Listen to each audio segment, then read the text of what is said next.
Welcome to today's Explainer. I'm absolutely thrilled you're tuning in because, well, we're going to unravel something that's literally all around us, yet totally invisible to our everyday lives. We're talking about the invisible web of global shipping. It sounds like a simple topic, right? How stuff gets from point A to point B across the world.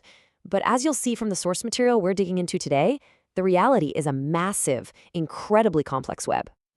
So, how does cargo actually cross the oceans? I want you to just picture something for a second. Imagine you're buying an imported good. Maybe it's a sleek new laptop, some furniture, or literally just your morning coffee beans. Picture the actual physical journey it takes to get to your front door. Honestly, most of us never give it a second thought once we hit that checkout button, right? But here's where the disconnect hits. Our expectation is so simple.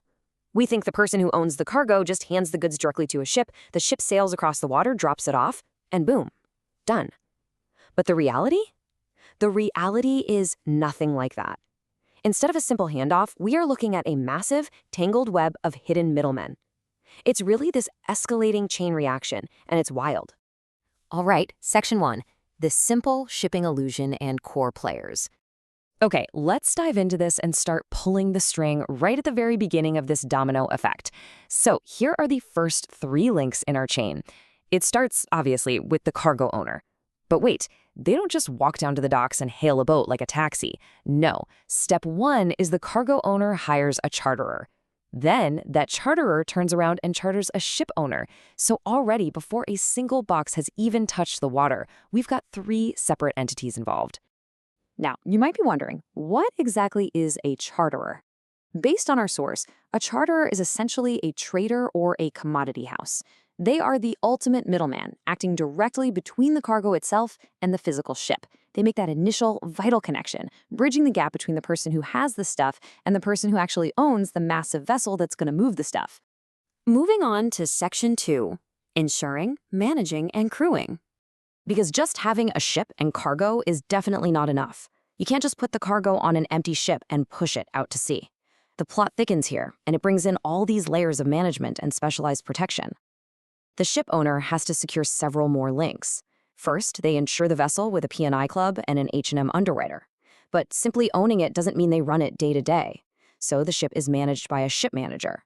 And a manager needs people, right? So the ship is then crewed by a manning agent. You see how fast this balloons? We've gone from cargo to middleman to owner to insurer to manager to staffing agency.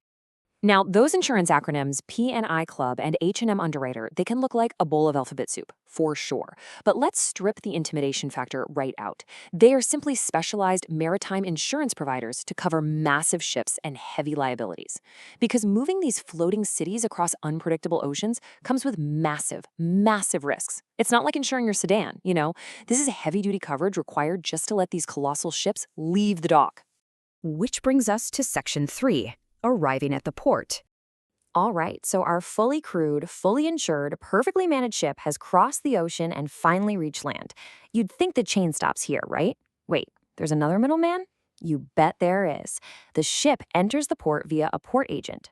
This agent is hired literally just to navigate the complex logistics and permissions of getting the vessel into the harbor safely. And once it's docked, the cargo is finally handled by a stevedore or a terminal. I absolutely love the word stevedore. It really grounds us in the physical reality of the docks. A stevedore is the muscle. They are the ones responsible for the heavy lifting, physically handling and moving the cargo off the ship and onto the terminal. After this whole long chain of corporate middlemen, this is where the sweat and machinery finally meet the cargo again.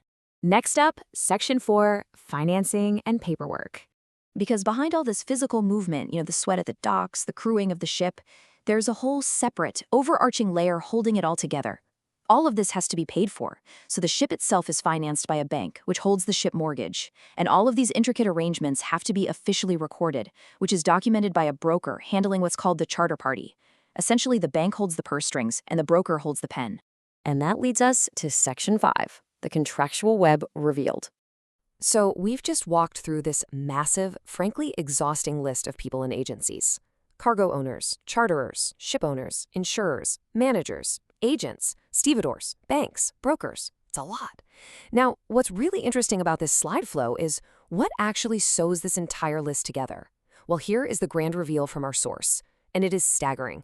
Quote, every single arrow above is a contract. Just let that sink in for a second. Every step, every handoff, every link we just explored isn't a friendly handshake or a quick email. No way. Every single connection is a distinct, legally binding document. And then, our source material leaves us with this incredible, abrupt cliffhanger. It literally says every contract is a, and then it just cuts off. It's almost poetic, right? It perfectly highlights just how deep and seemingly endless this paperwork rabbit hole goes. Because every contract is a negotiation, a liability, a potential point of failure. It's this incredibly complex agreement binding this whole global web together. So I want to leave you with this thought. The next time you buy an imported good, I want you to hold it in your hand and ask yourself, how many unseen contracts are you holding right there? It's not just an item. It is the final result of a massive, fragile, and invisible thread of paperwork and middlemen that literally powers global trade. It really changes how you look at the world, doesn't it? Thank you so much for joining me on this explainer today. Keep asking questions, and I'll catch you in the next one.